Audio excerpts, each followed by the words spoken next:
Hello, this is wmpyr, here to talk about one of my students. Everybody learns differently, and that's what I kind of enjoy about a smaller class, that I could kind of like more focus on the individual and how they learn and adjust according to them, and I enjoy doing that. I'm more of a backyard kind of teacher. Not that I can't do seminars or big classes. I got no problem with that, but I definitely do enjoy the smaller backyard type classes. But anyway, um, so one of the things that of course, to start off with, is the angles of attack, which is a form pretty much you do with single stick.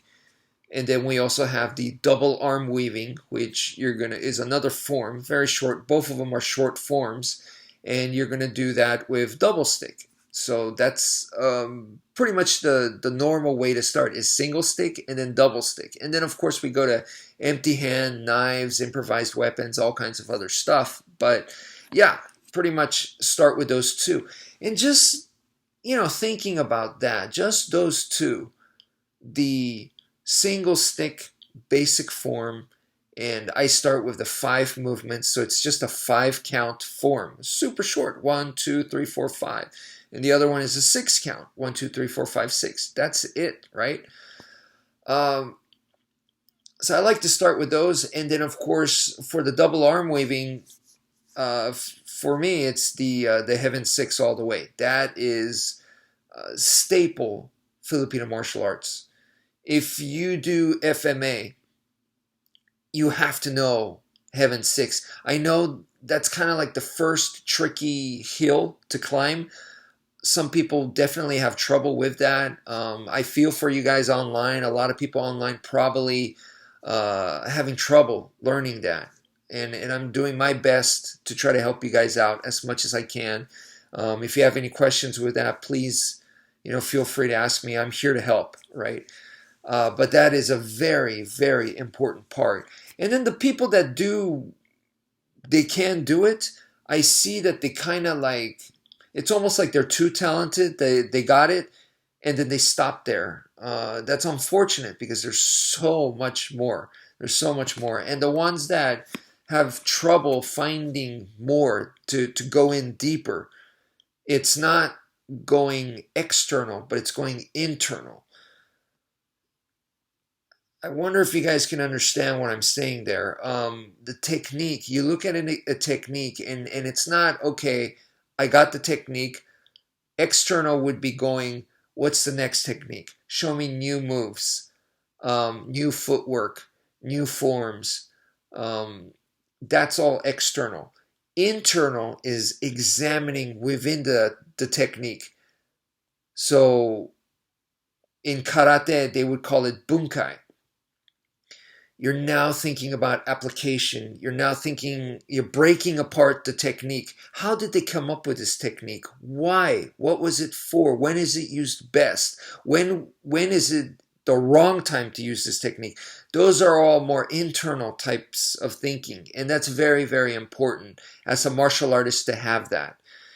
I could see in some of the comments that have been left behind on my YouTube channel, and I definitely appreciate comments, but I can see the way you think from the way you leave the comments and what you write about. And some people I can tell, like, oh, this person, they kind of really don't get martial arts yet. They're still in the external thinking phase.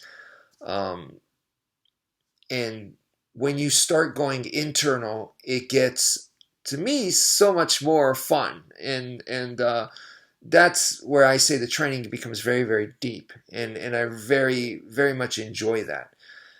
And some of those questions will not be answered right away. It can take months, it can take years, and even when you go, oh, I finally get it, I got the answer, 5, 10 years from now, that answer can change again. So if you look at it that way, it's not so much is there a right or wrong, it's more like what is effective to you at this moment, in this time frame, with your level of mind and your level of ability, what works for you. And then at a different stage, what is going to work for you then. And so it changes. It's very dynamic. But anyway, I'm going off topic. But what I was trying to say is that when you look at the angles of attack and the double arm weaving form like the Heaven Six, just those two techniques alone, what are you doing? When you first learn FMA, that is attacking, learning how to attack in medium range. Period. That's what you're doing. In other words, you're learning how to assault somebody. And just those two is uber deadly. I don't think people understand how deadly that is. If that's all you did, right? And you spent years training that, you go up like into the mountain, just like in Japan, you see some of those Bushido guys, some of those serious martial artists. They go up into the mountains and they stay there for a couple of years. And then by the time they come back, they're lethal. They're experts.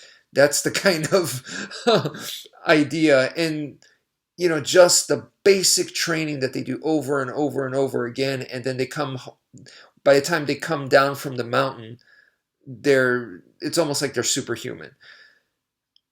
I believe that just with the angles of attack form, you just a couple of handful of forms or even less, two or three forms, all you need.